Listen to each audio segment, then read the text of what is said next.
Hello, good evening, welcome. This is Hot Edition. We're live on news up here at Adesawe Kanda, also live on Kesmi 107.1 in Tamale and beyond.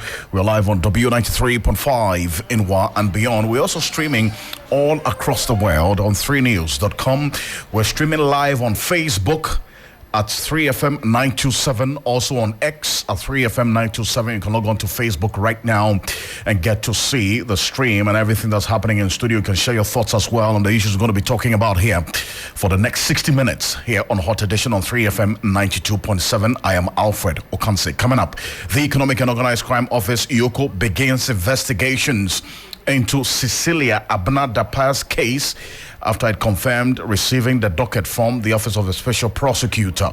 We have an exclusive with Mameya Tiwa Adodankwa, who is the EOCO boss. We'll give you details of that shortly. Also this evening, government has again faulted for the continuous chieftaincy conflict in Boko and its environs. We'll give you details of that shortly here on Hot Edition on 3FM 92.7. Plus, the Ghana Integrity Initiative, the local chapter of Transparency International on the Corruption Perception Index. The details is that Ghana has maintained that unenviable position of 43 over the last three indexes, which clearly indicates that not much has been done in the fight against corruption, at least in the minds of the Ghanaian people who were surveyed in this latest corruption perception index. What does all of this mean with the fight against corruption? Also, another aspect of the report, which is quite worrying, is that Ghanaians fear that they will not be protected if they report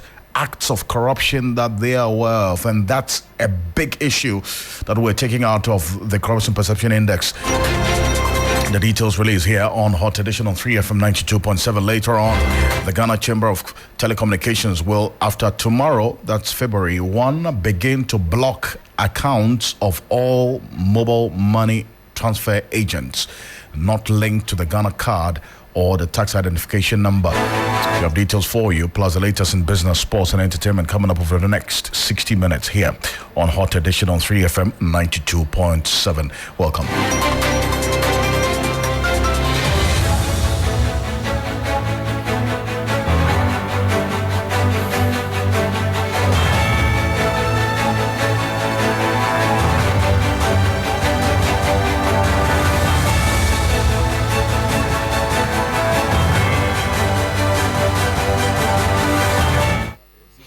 Let's get into the details now here on Hot Edition, as the Transparency International has released the latest Corruption Perception Index, which ranks Ghana as 70th out of the 180 countries in terms of corruption.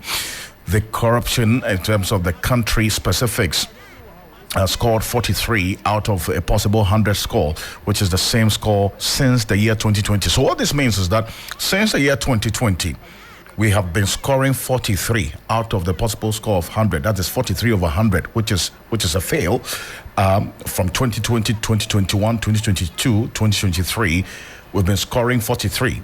Now, in the Sub-Saharan African index, Ghana scored better than 39 other countries, including Burkina Faso, South Africa, Cote d'Ivoire, Tanzania, and Lesotho. However, it ranked lower than 7 countries in the region, including Mauritius, Namibia, and Sao Tome and Principe. Sao Tome and Principe scored 45. Mauritius scored 51. Namibia 49. And they are all doing well when it comes to the issues of corruption perception in these countries. Transparency International CPI reveals a mixed picture of anti-corruption efforts in Africa. While some countries have made a notable progress, the majority still struggle with widespread cases of corruption in the specific countries under review. Now, the average score for Africa in terms of the African countries remains low at just 33 out of 100, with 90% of sub-Saharan African nations scoring below 50. And Ghana is no exception.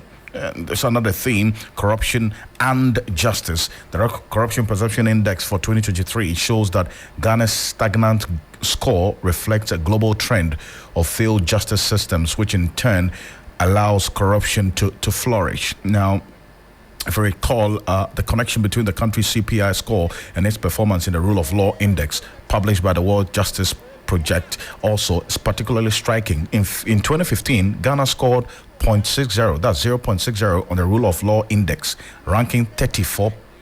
That's the 34th position out of 113 countries. By 2023, however, the country's score dropped to 0.55%. That's 0.60 to 0.55%. And this ranking had fallen to 61st out of 139 countries. That paints another quite worrying picture. And joining us on the telephone for a quick conversation on this is a private legal practitioner, an anti-corruption crusader as well. He's a leader of the Komipre demonstration. Martin Pebble is joining us. Lawyer Martin Pebble, good evening. Thank you for joining us here on Hot Edition. Yes, good evening, Mr. Ocansey. Great. Thank you. Now, does the outcome of this index surprise you, that we've been stagnant since 2020 at this 43 for over 100 for the last 3 years?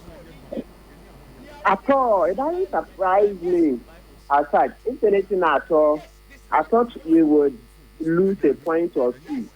So, in a way, it's a bit surprising that we still maintain the 43. Because, in the last 1 year, the 2023, we remember how, as usual, the mother serpent of corruption, clearing agent, President Kufuor, once again was doubling in investigations, interfering in investigations here and there, where he infamously said the other power would be exonerated. This is one statement that citizens are not likely to forgive him for a long time to come, right? Yes, so I thought that, and also generally, apart from that, the general melee in the fight against corruption, the fact that he would not resource the OSC, the establishment budget, still not giving. Number three, he's been dancing around the this code of conduct for public officers. He's not getting it passed, and most especially, he's not engaging us on some of the most crucial provisions in the bill, specifically that these public officers will be, the declarations will be published. That is to say, in the bill, there will be provision that when a public officer declares his assets, that declaration will be published so that citizens can scrutinize. So some of these have shown, I'm surprised that in a year that even IMF made it a conditionality, he still has not been able to present the bill. So based upon this and other things that each time would allow, I could have analyzed. I thought that it's magic that we 43. Properly speaking, we should have lost a point or two minimum.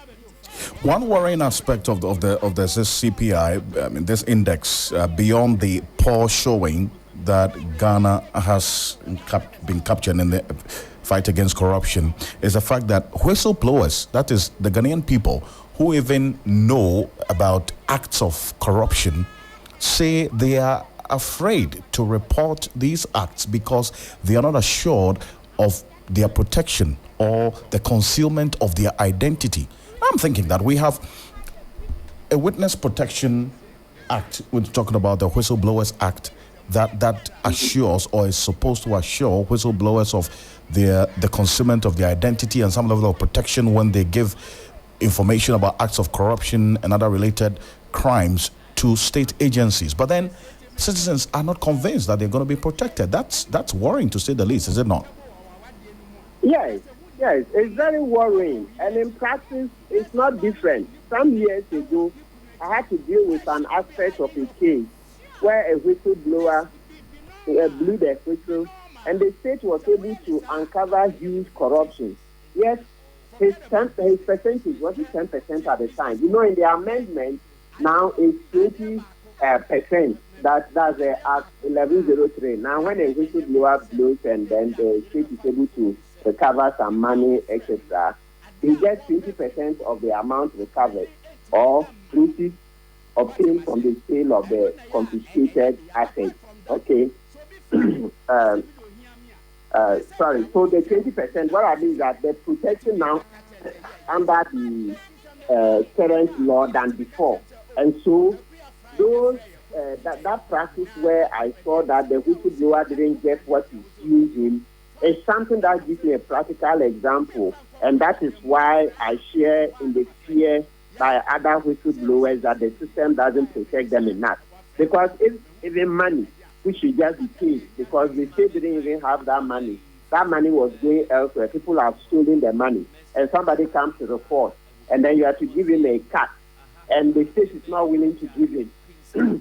Then I find that failure to give him a percentage of money that was going away anyway, right, tells you that for the state to now even spend its own resources to protect a whistleblower, that one is a tall order, relatively.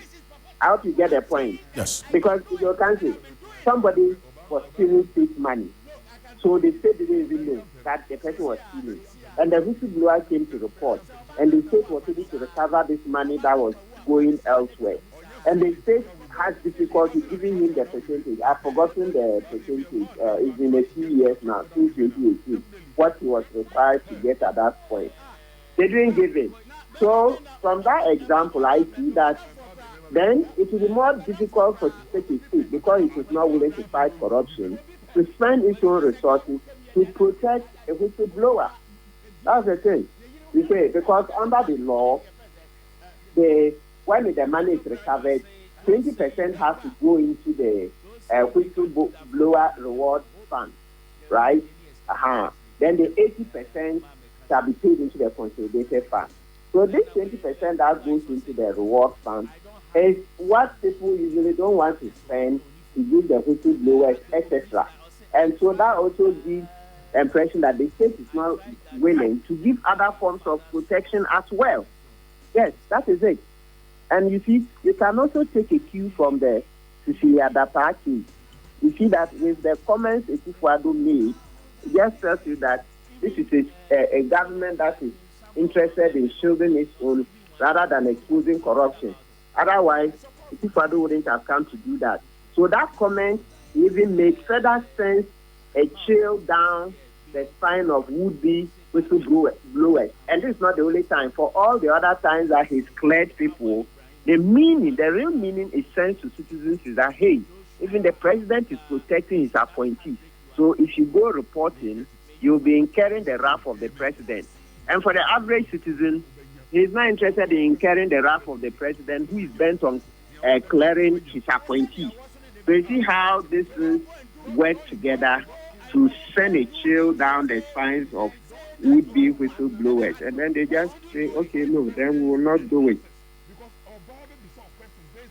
But see, that brings up another issue, because if, for instance, we have all the laws and the structures and institutions in place, and there is no political will to fight corruption, how would, for instance, the establishment of corruption courts, as the special prosecutor is proposing, help in the fight against corruption, and in addition to all the laws and institutions we have in place?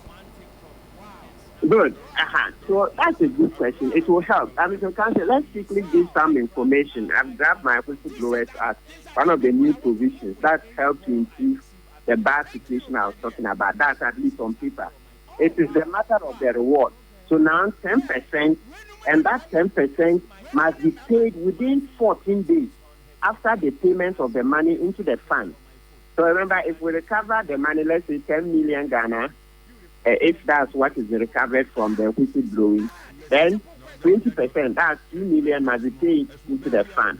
Now, out of this 2 million, the person is entitled to 10%. Because it says that a whistleblower is entitled to a reward of 10% of the money that is recovered and paid into the fund. Okay? So 10% of the money. So out of that 10% of the money, hey, there's a bit of a calculation with this thing, but let's go. The 10%, reading it, whether it's over the 10 million or it's over the 2 million, it's not very clear. I'm sure later we can reconcile. But the main thing is that whatever it is now, it's clearly stated in law that it must be paid within 14 days after the payment of the money into the fund. So it's a bit of an improvement. Now, let's come back to your question about how setting up of a corruption court, etc., will help. Yes, so can say on, at least theoretically, it's supposed to help because the meaning then is that when the there's a judge, there's a corruption court. It means that court will be doing only corruption cases. So, depending on the number of cases, and so hopefully it shouldn't be one court. So what I'm looking is that every day the judge has to dress, he and his staff, and go to court. So it means that it's likely that such a judge will not entertain long adjournments. Yes, it's true that at the bar we don't have enough lawyers, so sometimes we overstretch, etc. But Mr. Ocansey, let's say if you are the judge, and Mr. Alfred Ocansey is a corruption judge, every day you'll be going to court. I mean, when I say every day, meaning working day, Monday to Friday. So every day you need to work as a judge. So if, let's say, Bright is coming, Bright Ado is lawyer for, let's say, Cecilia Dapa. Okay, no, we'll not use Cecilia Dapa so that somebody. So Bright Ado is lawyer for, let's say, Mr. X. He is standing trial before you, Judge Ocansey. You see that because you need to work every day of the week, you won't allow lawyer Bright Ado to ask for my lord 2 weeks adjournment, 3 weeks adjournment, because then the meaning is that then the effect will be that you, Mr. Ocansey, as Judge Ocansey, when you come to work for the rest of the week, there won't be much work for you. So you say, look, lawyer Bright Ado, this case, daily trial, like Judge Ocansey. I want it daily because me too, I must justify. And sure, lawyers will have to adjust a bit to be able to. So theoretically, this theory that we are discussing, it looks like when you have a court dedicated for corruption, because the judge has to also justify his salary, etc., we are likely to get more daily trials. And with time, we too as lawyers will have to adjust and get used to daily trials because it happens elsewhere. So it will bring a cultural change in the way the judge practices does his work, and also lawyers. So on paper, it sounds good. It's likely to help, except that I've not, because I've been in meeting, I don't know, have you seen them talking about the role of the citizens? You see, we just talked about the chilling effect of the people-based interference in the corruption cases and the rest. But we still need to encourage citizens to, we need to do a bit more of education.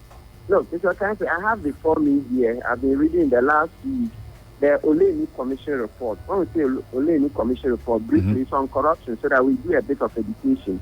When you read it, you see that we have this Minister for Trade, Kwetiama, right? Kwetiama took so much bribe from X, from Y. You see the companies, Azar, you see the Kurantis, Brobe, so many Ghanaians. The point I'm making from this is that you see Ghanaians who went to the Oleni Commission and testified boldly against Kwetiama and the other ministers. Even in Kumsa was a deputy speaker of parliament, yet people came to the commission and testified against him. So we need to maybe read these cases, do more education. Maybe let's do a more extended program on it, mention the names case by case, and we show perhaps the people who came to testify. If maybe we can say, look, if you are a son or a daughter to Mr. So and so who came to testify, let's say the Quarantines, the reason I remember this Quarantine, Mrs. Quarantine and Koi, Quarantine, they testified against Jantua. And you know, I'm doing some research on the influence peddling. Right. Jantua convicted on the influence peddling section 252 of the Criminal Offences Act. So you see that, okay, hey, so these guys were able to go and testify against Jantua, though he was a minister. So all we are saying is that, look, the ministers are our servants. The ministers are our classmates. Some of them are juniors. Some of them are our children. So we shouldn't be scared of them. They are supposed to serve us, servant leadership.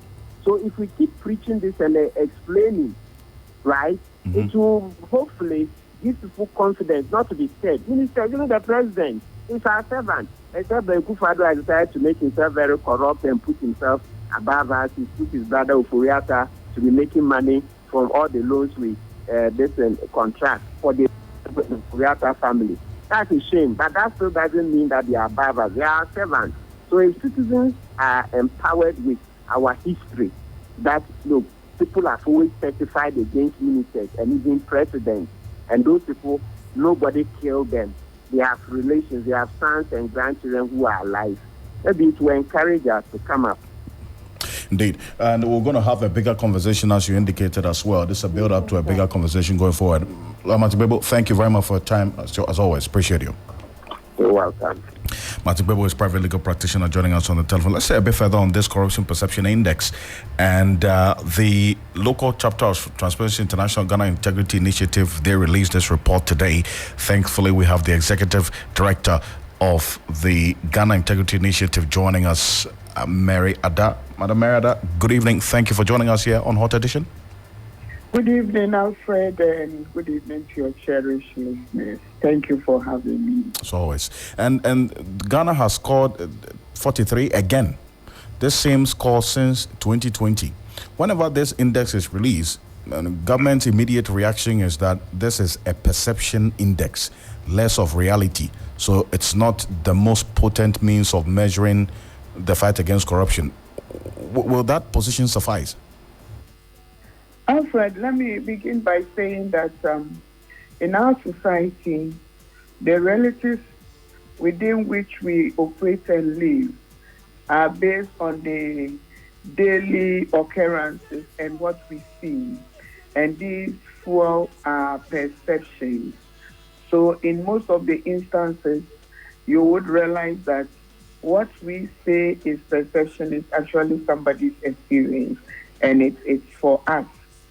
And let me say that the Corruption Perception Index, by its methodology, seeks to then capture the opinions and also experiences of experts who understand our processes, our procedure, our legislations, and operate within our space. And then also it looks at academia, and you realize that most academics would do a lot of research based on which they come up with findings that support a particular phenomena.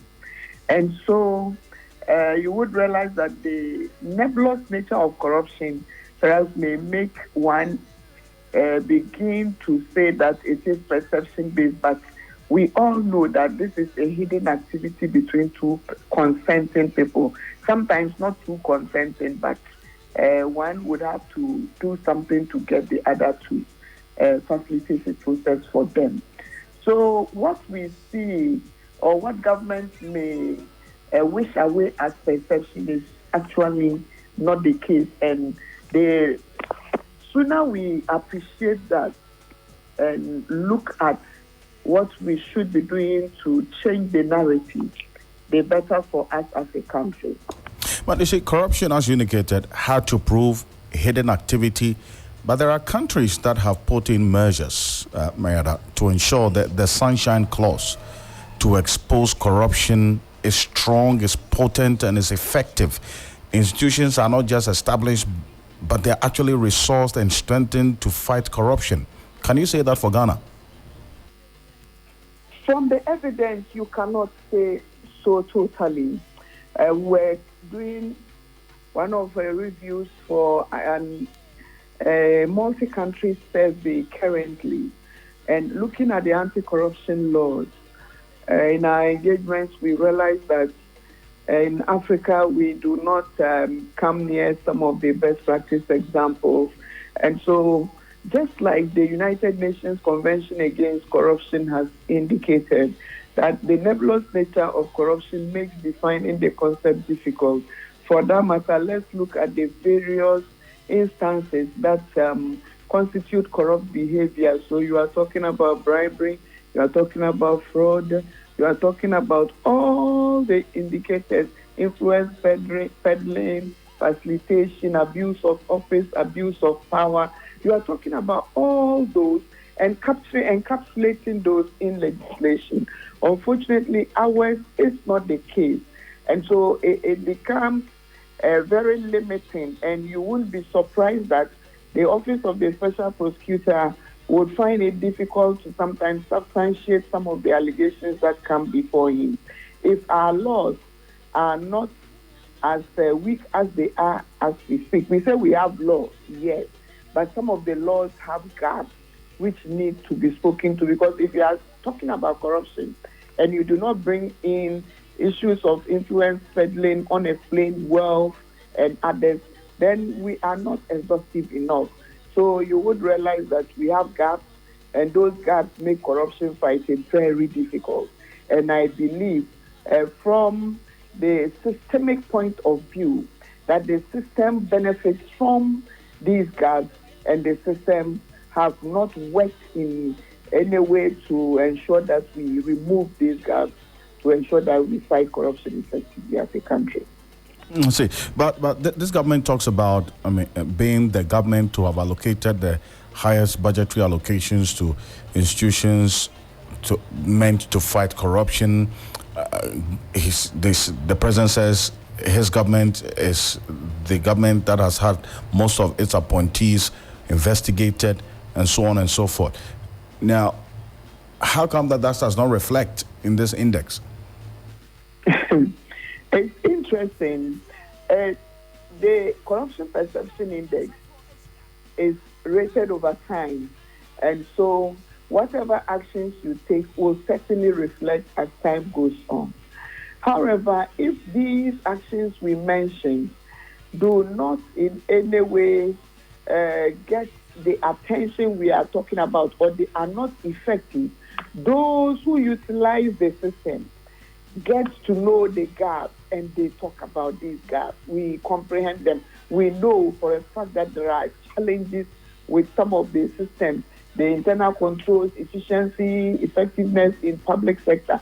There are issues, excessive bureaucracy and others. So it makes it extremely, extremely difficult to say that the talk is commensurate when it comes to action. Because if you give somebody money to do work and the person is not able to get the needed support to do the work, let me use the special prosecutor. You have heard him lamenting recently. And it's not just because he wants to lament. It's because he is confronted with challenges of interference, challenges of him being called here and there. And that is not just from the executive or the legislature or judiciary point of view. It's also a matter of culture, citizens disturbing the fight against corruption. So whatever we put in, if we are not serious of showing leadership, as I mentioned today, and also ensuring that the legislations we have or laws we have are biting enough, then we can put in on. We do not fight corruption by just fighting it for fighting's sake. We should streamline our purposes. If it is the rule of law, let us identify those little issues that we can deal with, which are measured in some of the indicators that come into the corruption perception index. Mary, thank you so much for joining us. Appreciate you. Thank you very much, Alfred. Mary Ada is Executive Director of the Ghana Integrity Initiative Local Chapter of Transparency International. They've released the latest Corruption Perception Index, which ranks Ghana 70th out of 180 countries in terms of corruption. The country scored 43 out of a possible score of 100. That is 43 of 100. That's 43%, which is the same score since 2020. We've been having 43, 43, 43. And that, according to the CPI rankings, is a failed mark. In sub-Saharan Africa, Ghana scored, in terms of rankings, better than 39 other countries, talking about Tanzania, Cote d'Ivoire and others, but also in terms of other countries that did well on the continent than Ghana, talking about Mauritius with 51 over 100, Namibia 49, Sao Tome and Principe also scored 45. Now, away from that, the Executive Director of the Economic and Organized Crime Office, COP, Mamia Tiwa Adodankwa, has confirmed receiving the Cecilia Dapa case from the Office of Special Prosecutor, indicating that her office is currently probing the matter.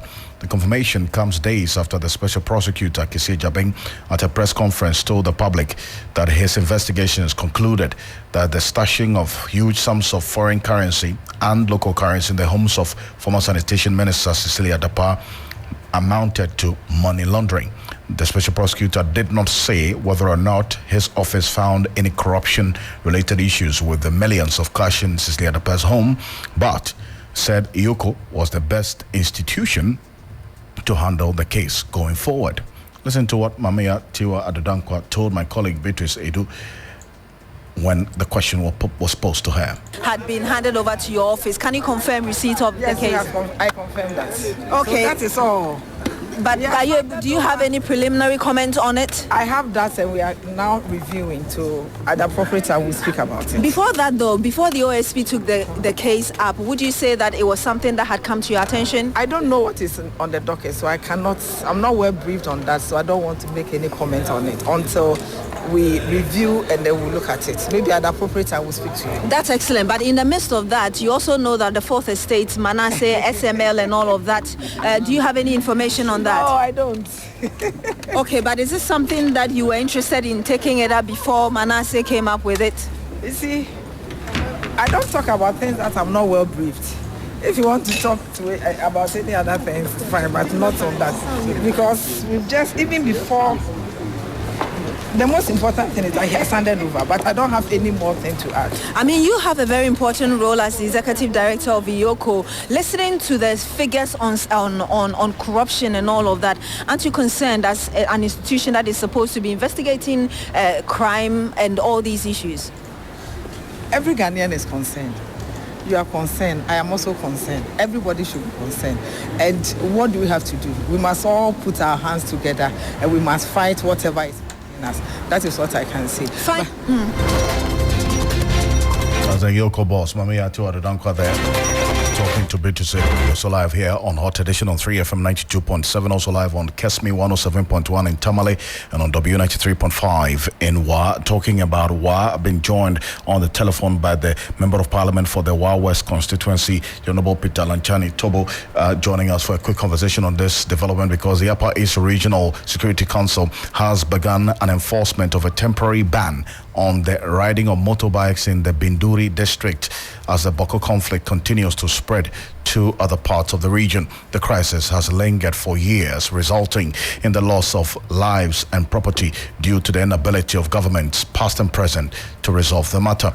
Interventions like curfew, stakeholder engagements, and other interventions have also all proven not to be very effective over the period. Now, the development has prompted a review of security in the region, with the Regional Coordinating Council announcing a ban on riding of motorbikes in Binduri for some time, with curfew hours also to be extended in the Boko district as well. Security has been also beefed up as a result of this development. Honorable Peter Lanchani Tobo, good evening. Thank you so much for joining us here on Hot Edition. My pleasure, Ocansey. Good evening to you and good evening to our channel's listeners. This is an issue that you've been following as well quite closely over the years.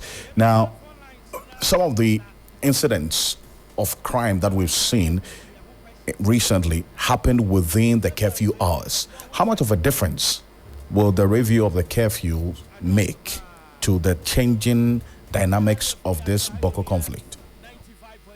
Thank you very much. The Boko conflict has lingered on for years. And if you look at our approach as a nation to the Boko conflict, it has not varied so much over the years. And the results haven't surprised anybody at all. Whatever we get as results, it just depends on the input that we put in there.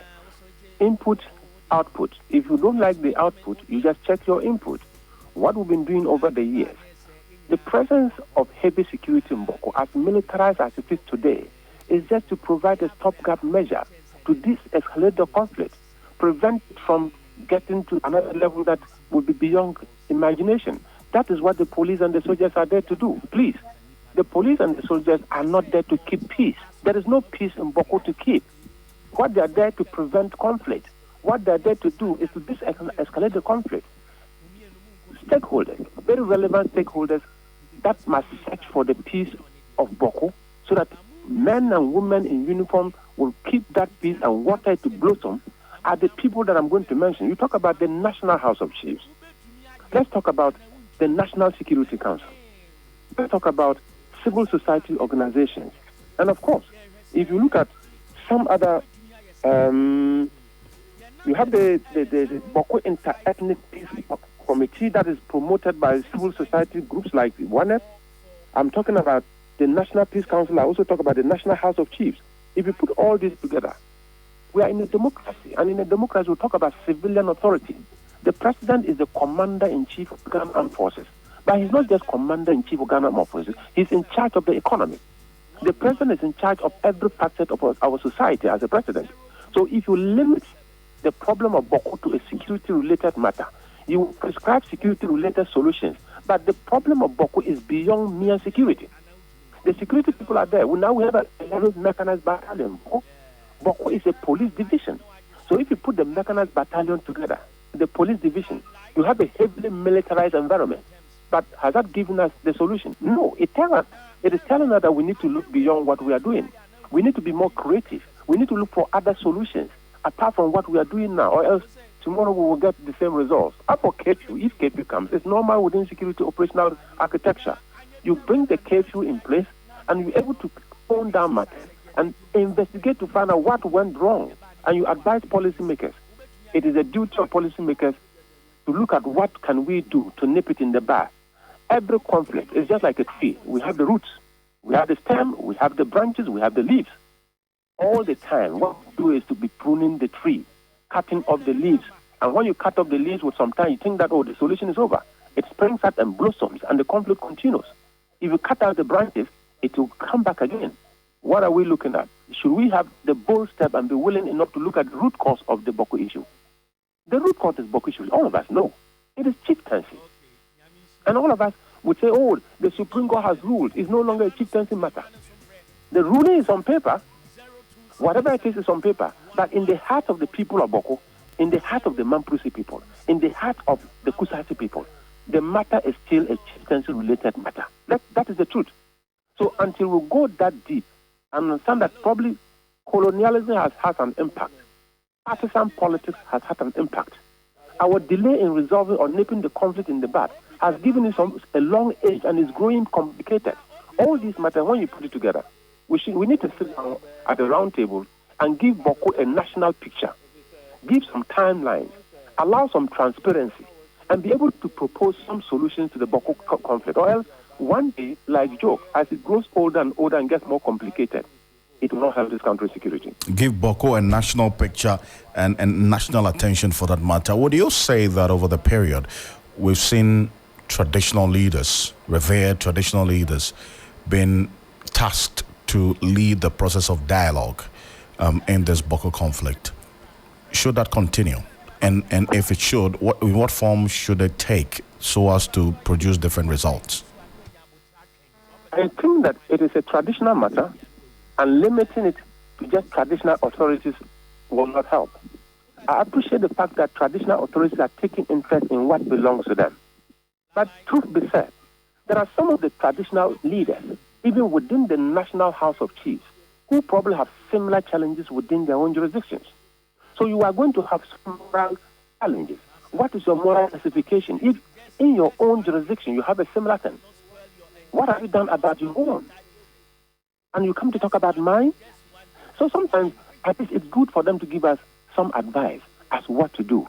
It's good for some of them to be part of a committee, a broader committee. But I don't think that we should just leave it in the hands of traditional leaders.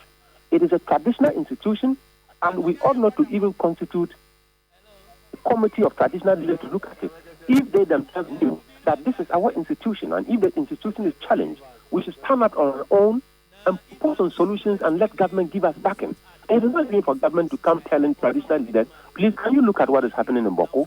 This is a traditional related challenge. What can we do about it? Traditional leaders should believe in the tradition that we all believe in our culture, and try to see what we can do to preserve our culture, preserve our tradition. It's beautiful. Because what is happening in Boko is a dent on the image of our traditional system. It's a dent on the image of government and the modern state. It's even a dent on the image on the image of security. Because when we go out there in the international scene, people praise us a lot. Very professional soldiers and police officers who ensure peace in Liberia, they ensure peace in Sudan, they ensure peace in Somalia, that ensure peace in very volatile countries. Our country should not be a place that people begin to look at as a potential peacekeeping zone. No, we are so intelligent, we are so experienced that given the opportunity, we should nip this Boko conflict once and for all in the bud. Peter Tobo, I thank you as always. Most grateful. Peter Lanchani Tobo is Member of Parliament for the Wa West constituency. He's a former security chief and the Ghana Police Service. Also joining us here is a member of the Defense and Interior Committee of Parliament, Peter Lanchani Tobo. This is Hot Edition. Now, the Clerk of Parliament has come under fire from the Public Accounts Committee for the delay in the transfer of critical referrals from from the committee to the appropriate agencies. The law mandates the clerk to write to authorities such as the Attorney General when referrals relating to prosecution for financial infractions are made, but that has not happened for some time. Chair of the Public Accounts Committee, James Klucha-Veggie, has been speaking to 3FM News on how this is affecting the work of the Public Accounts Committee. Well, the procurement law didn't specify that if the amount is small, the person should not be prosecuted. The law talks about procedure to be followed. Once there's a breach, you refer. Now, if the person is prosecuted and is found guilty, the law made provision for punishment, degrees of punishment. Right. So if the amount is small, the judge will look at the amount and prescribe the lowest punishment. If the amount is huge, so we'll leave that one to the judge to determine or to decide. So ours is to refer because the person has breached the law. Now, we have done referrals in the past,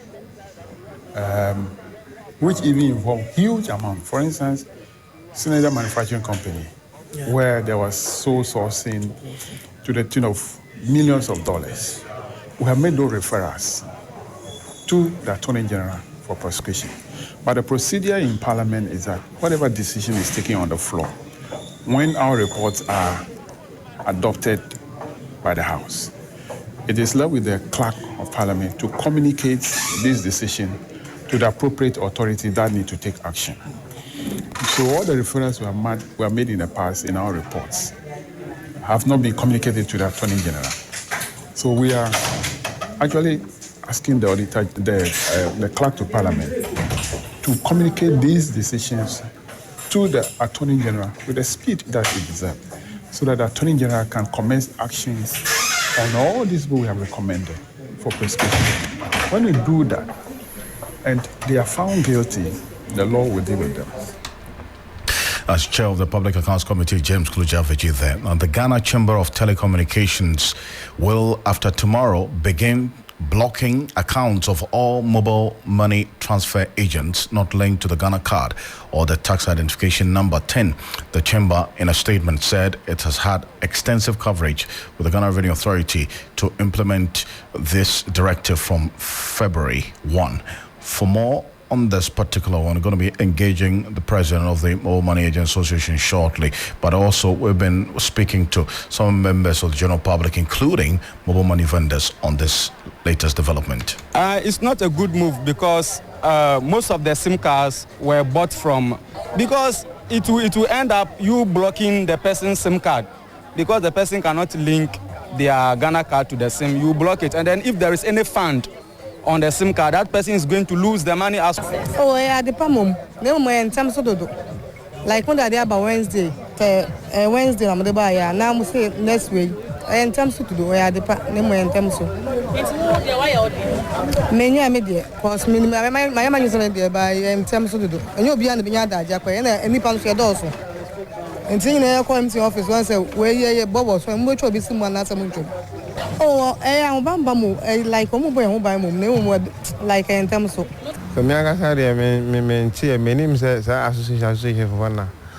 On my come, they are fine.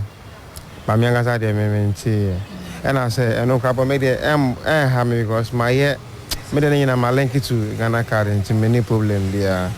Or more problem. First, I'm say, Wa bia obi ama obi anase bia obi na de ama na wetu kwan na bia o yusu ba na mo so sam bia nko odin mu eno si nkofo nya ya mo te se bibi sa ho mo koye omu ya kakra pe ya si time aso ye twem but obi tumi fe chi ko na ya ma no.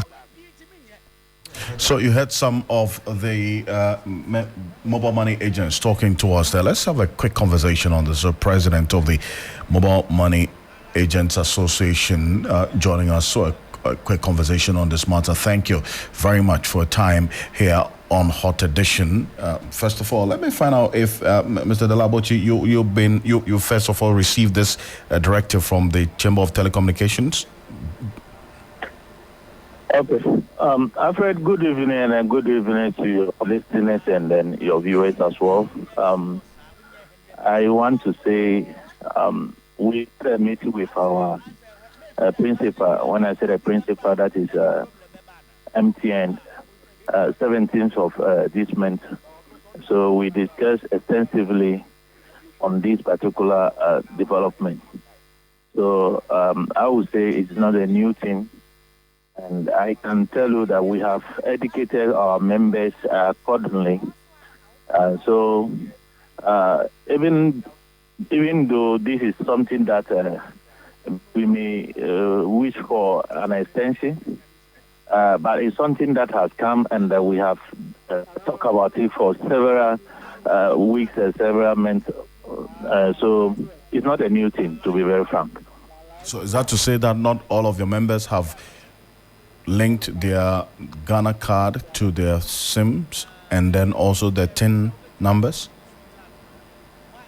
Yeah, if I have heard you clearly, Alfred, you know that in Ghana, is the way we do our things is sometimes different from the way other people do their things.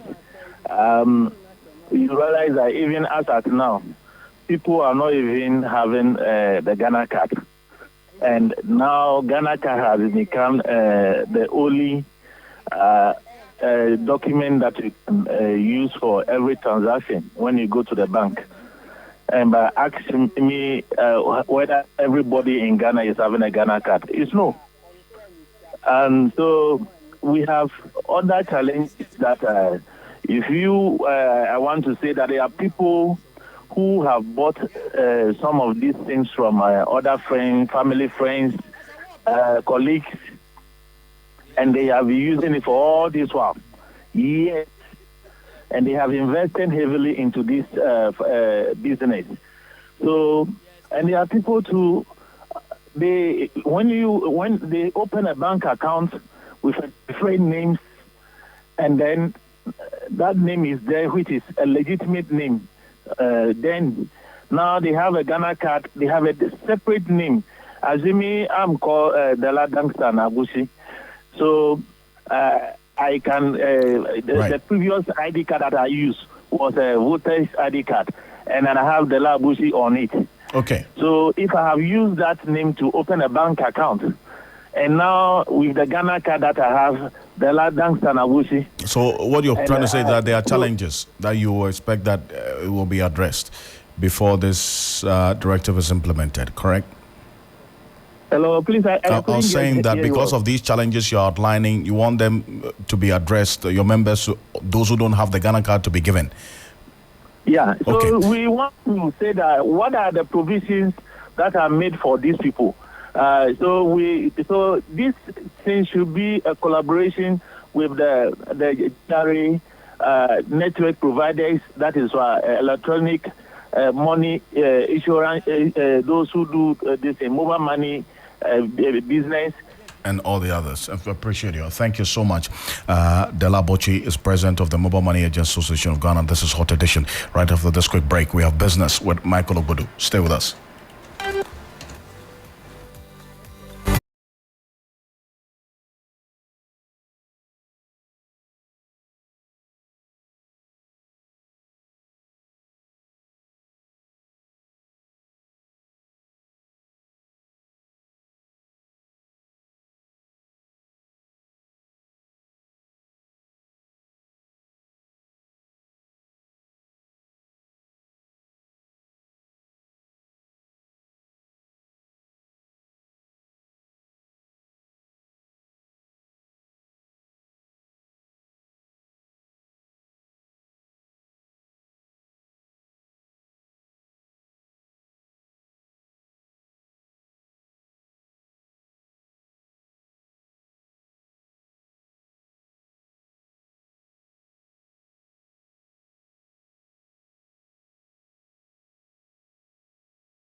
Hello there, good evening, welcome to the business segment here on Hot Edition. I am Michael Obudu. Coming up tonight, Professor of Finance at Gimpa Business School blames poor corporate governance for struggles of one's cocoa buying market leader, PBC Limited. We'll bring you the details of that and more shortly. Please stay with us.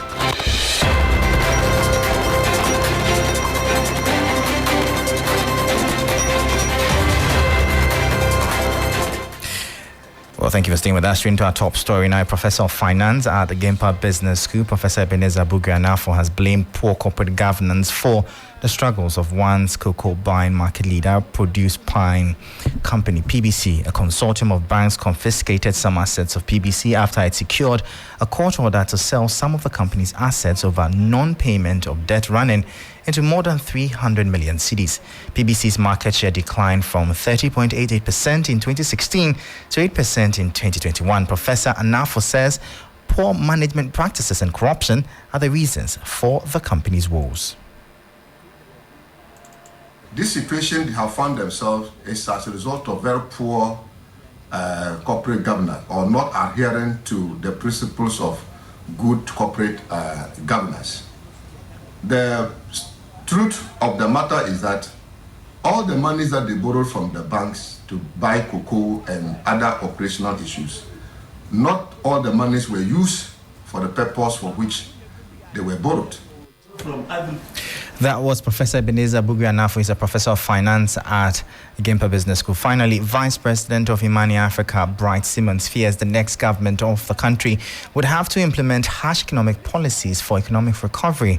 He based his judgment on the debt exchange program associated with the current IMF bailout. Speaking to 3 Business, Bright Simmons observed that the deferred debt payments will be a challenge from the year 2026. Take a listen. We've seen with the domestic debt restructuring that all that it achieved was to give the government briefing room, but then it's piled up the debt for the future, creating what we are now calling the cliff. So that payment cliff will hit around 2026, 2027.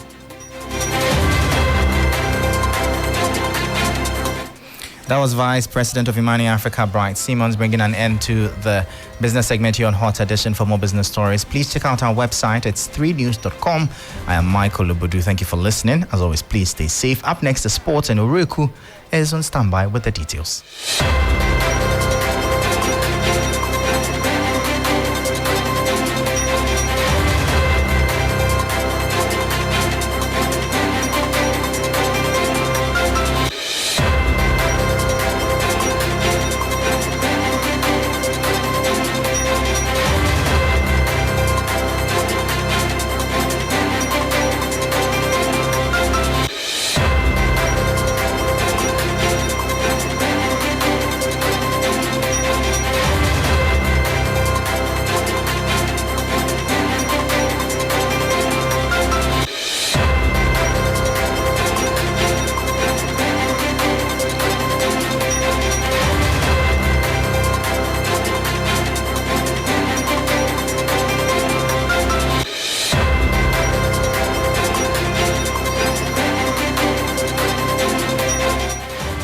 Hello, good evening, and welcome to the sports segment here on Hot Edition on TFM 92.7 with me, Ore Kuampofo.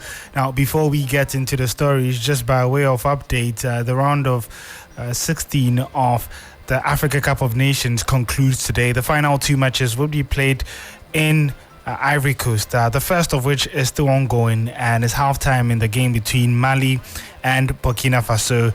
It's Mali who lead by 1-0 thanks to an own goal by Edmond Tapsoba. Remember that this match would not be the only game. There's also one last round of 16 tie between Morocco and South Africa. That match would be kicking off at 8 p.m.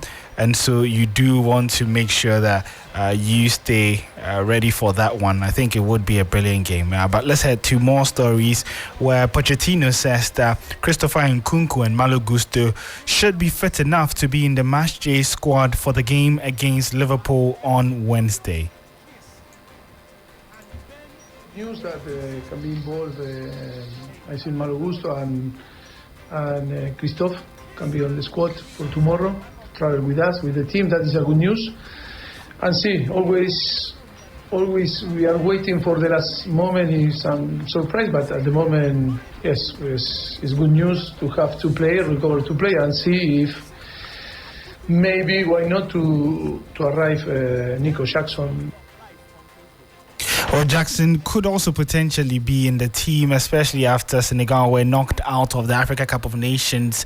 That's on Monday evening. Remember, Liverpool will be playing Chelsea in the Premier League on Wednesday, and Liverpool currently top the table.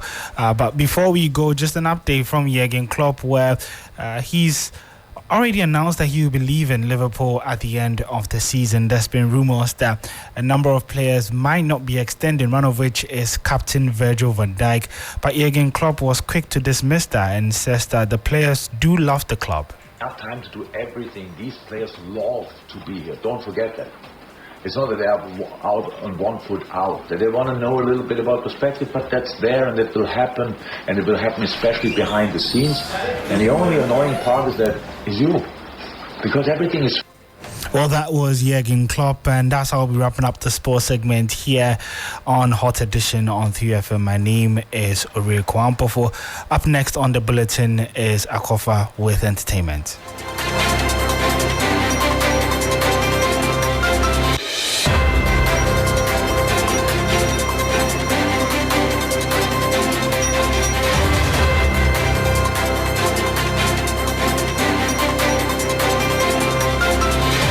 Thank you for joining us on Hot Edition on 3FM 92.7. It's now time for the entertainment news segment powered by 3 Entertainment.